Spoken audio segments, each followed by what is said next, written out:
क्या आप जानते हैं कि ऑस्ट्रेलिया को अपने देश की रीबिल्डिंग के लिए इमिग्रेंट्स की सख्त ज़रूरत है। कल्चरली डाइवर्स और एकजुट समाज के रूप में ऑस्ट्रेलिया की सफलता इमिग्रेशन प्लान पर आधारित है।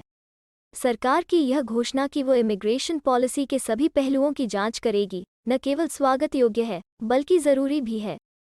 पूरी जानकारी के लिए इस वीडियो को अंत तक देखें और हाँ, वीडियो को लाइक और शेयर करें और हमारे चैनल को सब्सक्राइब करना न भूलें।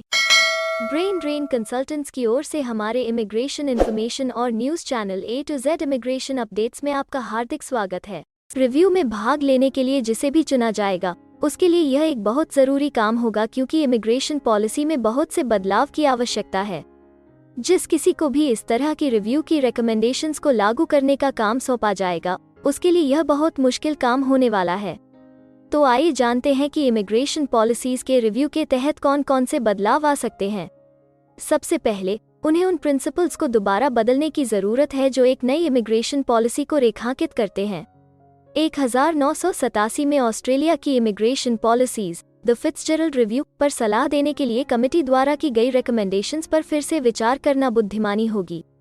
वे 21वीं सदी में रेलेवेंट नहीं हो सकते हैं। दूसरे, उन्हें उन पॉलिसी सेटिंग्स में सुधार करने की ज़रूरत है जो वास्तव में इमिग्रेशन से उनकी एक्सपेक्टेशन को पूरा करती हैं, चाहे वह इकोनॉमिक हो, सोशल हो या ह्यूमैनिटेरियन आउटकम्स हो जो निष्पक्ष, एफिशिएंट, समय पर और ट्रांसपेरेंट हो। तीसरा, उन्हें बिजनेस, यूनियंस और कम्युनिटीज़ को इमिग्रेशन की प्लानिंग करने में फिर से शामिल करना चाहिए, ताकि वे अपने नेशनल और इकोनॉमिक हितों के साथ साथ कम्युनिटीज़ और लोगों को मजबूत करने वाले कंपीटिंग इंटरेस्ट्स के सही संतुलन पर हमला कर सकें। शायद यह उन दिनों में लौटने का समय है जब मिनिस्टर्स, बिजनेस, यूनियंस और कम्युनिटी ऑर्गेनाइजेशंस के साथ माइग्रेशन प्रोग्राम पर एनुअल कंसल्टेशंस किया करते थे, साथ ही पुराने ब्यूरो ऑफ इमिग्रेशन रिसर्च या CEDA जैसे एक्सपर्ट ग्रुप से सलाह मांगते थे। डेमोग्राफर्स और इकोनॉमिस्ट्स भी एक ग्रुप है जिसके प्रोग्राम में कई इच्छुक पार्टीज की हिस्सेदारी होती है, और इसमें एक से ज़्यादा पॉलिसी के सफल होने की संभावना होता है, जिसमें कई इंटरेस्टेड ग्रुप्स को बाहर रखा गया है, और इनके सालाना गिनती और प्रोग्राम सेटिंग्स पर का फैसला भी अपारदर्शी होता है। सबसे कठिन काम होगा इमिग्रेशन इंफ्रास्ट्रक्चर और एडमिनिस्ट्रेशन को रीबिल्ड करना, जो फिलहाल बर्बाद और अवमूल्यन कर दिया गया है, क्योंकि केवल ज़्यादा स्टाफ और पैसे इसका समाधान नहीं है।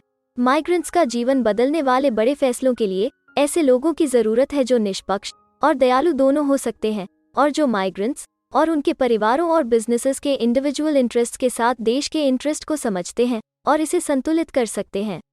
इसके लिए ऐसे सिस्टम की ज़रूरत होगी जो समय पर फैसले लेने में सहायता करे, न कि उन लोगों की जो एक मतभेद बनाने की कोशिश कर रहे हैं। और इसके लिए ऐसे कानून की ज़रूरत होगी जो एक नए इमिग्रेशन दर्शन को दर्शाता हो और जो ट्रांसपेरेंट और समझदार फैसले लेने का समर्थन करता हो।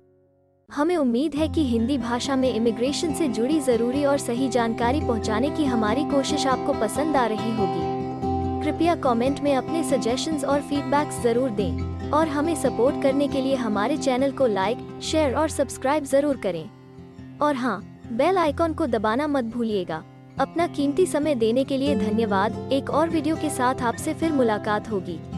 अगर आपको किसी और मदद की ज़रूरत है या फिर आप अपने विदेश जाने के सपने के लिए किसी भी चीज़ में पूछताछ करना चाहते हैं, तो आप हमारी रजिस्टर्ड माइग्रेशन कंसल्टेंट्स की टीम के साथ एक एक्सपर्ट काउंसलिंग सेशन बुक कर सकते हैं।